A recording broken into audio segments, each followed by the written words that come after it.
Bismillahirrahmanirrahim. Assalamualaikum warahmatullahi wabarakatuh. Apa kabar Waalaikumsalam. sahabat sekalian? Alhamdulillah di pagi yang ceria ini saya sedang bersama Ustadz Muhaimin Mardi. Beliau adalah pengurus dari DPW Arsi Jawa Timur sekaligus juga ketua DPD Arsi Kota Surabaya. Ada satu tema menarik yang insya Allah akan kita bahas pada pagi hari ini.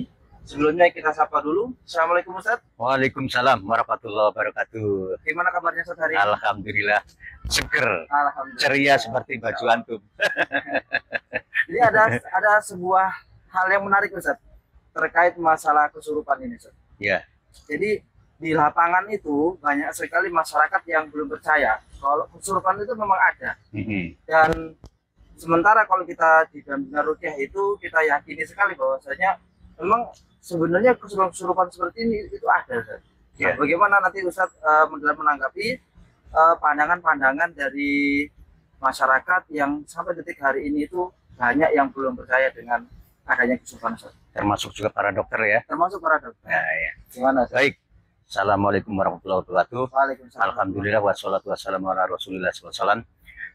Kalau kita lihat di Al-Quran ya, itu di sana ada kata-kata kesurupan, yaitu di surat Al-Baqarah ayat 275 saja ya. Ya benar. Alladzina ya'kuluna riba la yakumuna illa kama yakumul ladzina yatakhabbatus syaiton minal mas. Jadi orang-orang yang pemakan riba itu, pemakan riba. Kita sudah tahu bahwa riba itu dosa besar ya. Nah, itu nanti ketika dibangkitkan pada hari kiamat, itu mereka seperti orang kesurupan. Nah, tentu kata-kata kesurupan ini tidak, namanya juga di Al-Quran ya, tentu mempunyai makna yang penting. Artinya kata-kata kesurupan atau masru itu ada di dalam Al-Quran. Kemudian kalau kita lihat di surat An-Nas ya, di surat An-Nas, alladzi yuwaswisu fi sudurinas minal jinnati wan nas. Karena nanti kita akan bagi ya bahwa kesurupan itu ada kesurupan asor kuli ya, ada yang kesurupan yang total, ada yang sebagian dan sebagainya. Nah, itu jadi dari dua ayat ini bahwa di situ ada bahwa kesurupan itu betul-betul terjadi, betul-betul hak. Ditambah lagi dari hadis yang diriwayatkan oleh Anas bin Malik ya, inna syaitona yajri min ibni adama majrodam, bahwa sesungguhnya setan bangsa jin, maksudnya di sini jin-jin yang jahat ya, jin-jin yang tidak baik, itu bisa masuk ke tubuh manusia lewat aliran darah. Nah, ini jadi dalilnya sudah jelas ya, Ustaz ya. Ini sangat jelas. Nah, sangat jelas sekali. Nah, mungkin gitu Ustaz Anas. Jadi ternyata memang masalah kesurupan sendiri itu di dalam Al-Quran memang sudah dijelaskan tadi ya, sudah disebutkan di surah Al-Baqarah bahwasanya ada orang-orang yang memang di situ nanti bangsa jin itu punya pengaruh. Kenapa? Karena jin tadi disampaikan mengalir di aliran darah ya. Ya. Di dalam hadisnya itu tentu ini punya pengaruh sangat besar sekali bagi manusia tentunya ya. Nah, karenanya kita akan bahas lebih lanjut lagi saudara-saudara sekalian. Ada kasus-kasus, ada orang yang ketika kesurupan, ketika di ruqyah itu kok kadang-kadang hanya kakinya toh Ustaz yang gerak-gerak, tangannya, atau kadang-kadang itu di ruqyah terus kesurupan tapi kok setengah sadar. Artinya nggak semuanya. Itu gimana Ustaz dalam pandangan? Apakah memang ada bagian-bagian tertentu atau gimana Ustaz? Jadi begini, itu jelas memang dunia jin ini kan dunia goib ya. Artinya dunia goib itu ya memang kita nggak bisa melihat bangsa jin yang sebenarnya, hakikat jin yang sebenarnya. Yang muncul-muncul itu namanya kan tasakul atau menjelma atau tasawur itu ya. Jadi orang bilang ada genderuwo, ada kunyang, ada apa itu di Bali itu namanya? Lea ya. Macam-macam ya, kuntilanak. Itu bukan bentuk asli. Itu adalah tasakul dari bangsa jin. Jadi atau penjelmaan. Nah, jadi yang haki tidak ada yang tahu kecuali para nabi dan para nabi dan rasul. Ini memang bukan berarti tidak bisa kita ilmiahkan.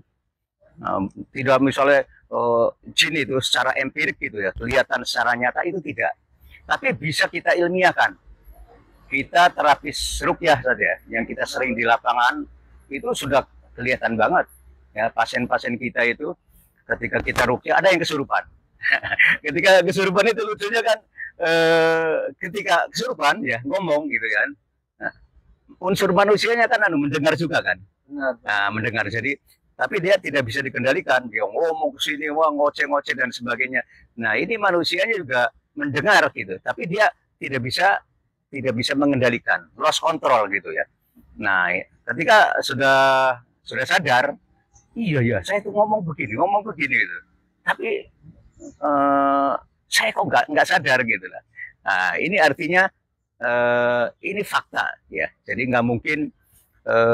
Jadi itu bisa diilmiahkan, kan ilmiah kan bisa dengan tadi ya, dengan empirik atau bisa dilogikakan.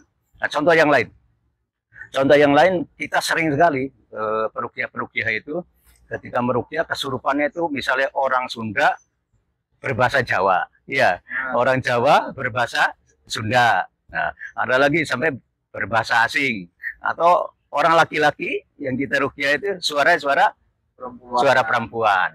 Nah, ini jelas ini bisa dilogikakan gitu ya. Atau yang paling sering kita sudah sangat paham sekali ya.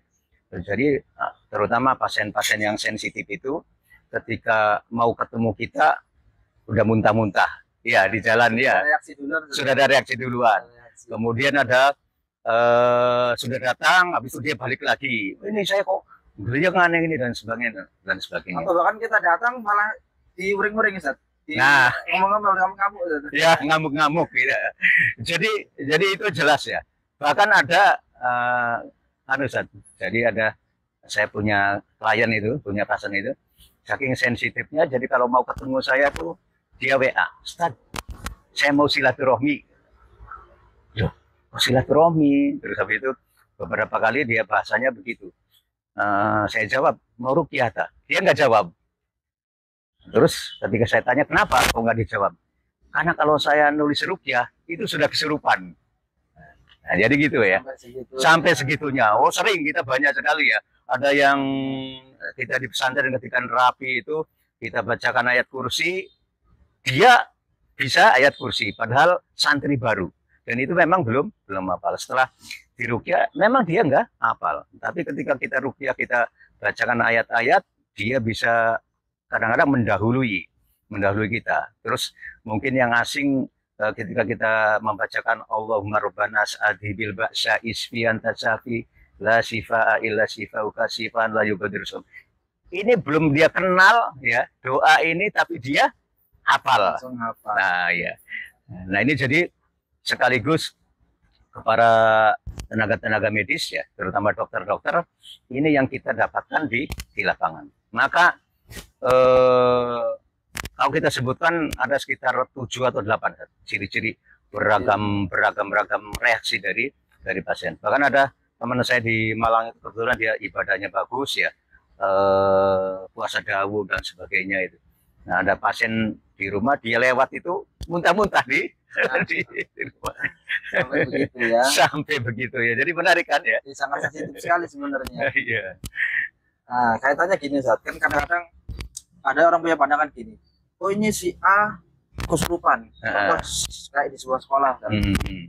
Satu kesurupan kok kenapa yang lain ikutan? Kan akhirnya orang-orang pikir wah ini gara-gara ketempelan atau apa kesurupannya itu gara faktor apa istilahnya kayak sejenis psikologi gitu. Jadi yang lainnya ini karena dia takut, karena dia apa hari kesurupan. Ini kalau dalam pandangan ruqyah gimana Ustaz? Kayak kesurupan massal gitu ya. Kesurupan massal lah istilahnya. Ya, jadi memang mereka kan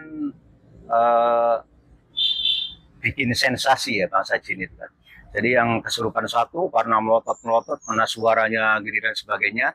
Nah, biasanya anak-anak perempuan itu secara kejiwaan agak kaget gitu ya, agak down lah secara kejiwaan. Dan itu memang pintu masuk setan gitu loh. Nah, itu akhirnya ini kena karena memang salah satu daripada pintu masuk setan itu kalau kejiwaan kita itu terguncang atau seperti itu. Tapi itu sebetulnya insya Allah mudah ya. Jadi menangani kesurupan massal itu diambil aja yang pertama kali yang kesurupan itu, dicuekin lah istilahnya.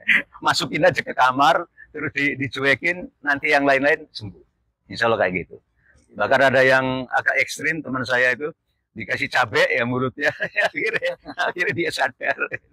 Iya, jadi intinya adalah bahwa kesurupan itu memang ada. Itu Ada. Kesurupan ada, dan itu sudah dijelaskan dengan dalil-dalil tadi Ustaz ya.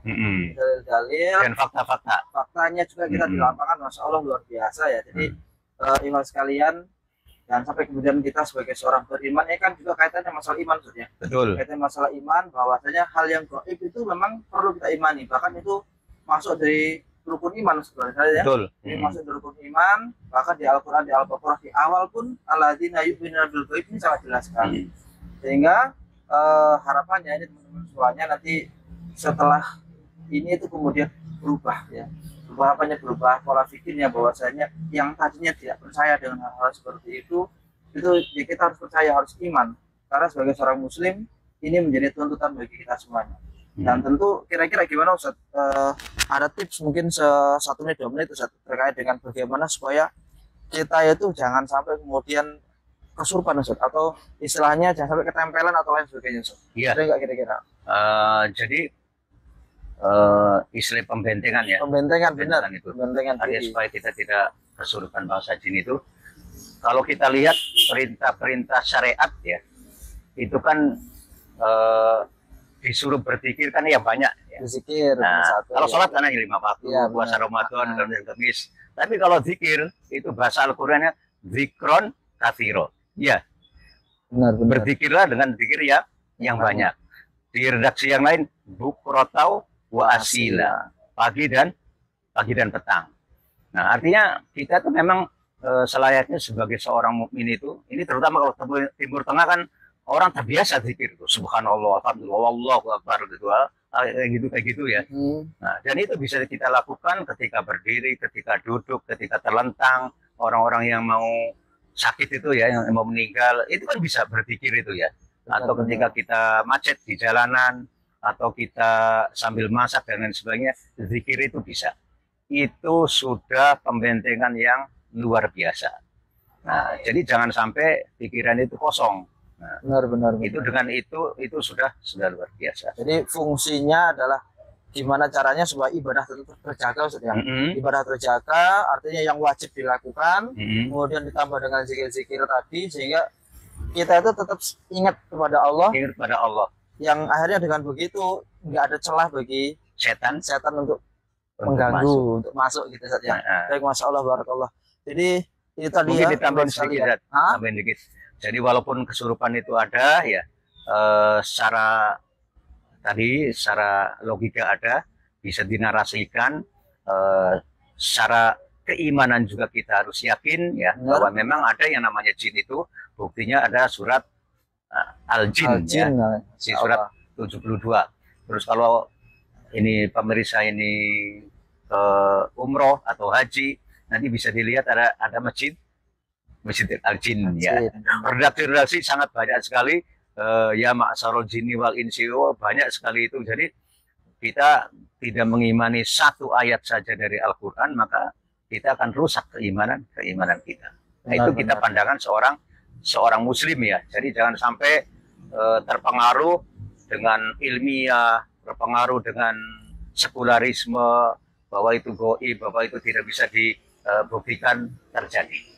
Terjadi di masyarakat, dan kita para praktisi sudah sangat familiar dengan seperti itu. Gitu ya, Ustaz ya. Jadi kita juga sebetulnya kalau metode ruqyahnya tanpa kesurupan gitu, jadi bisa di on off itu, orang itu kesurupan bisa di off kan gitu ya. Iya benar.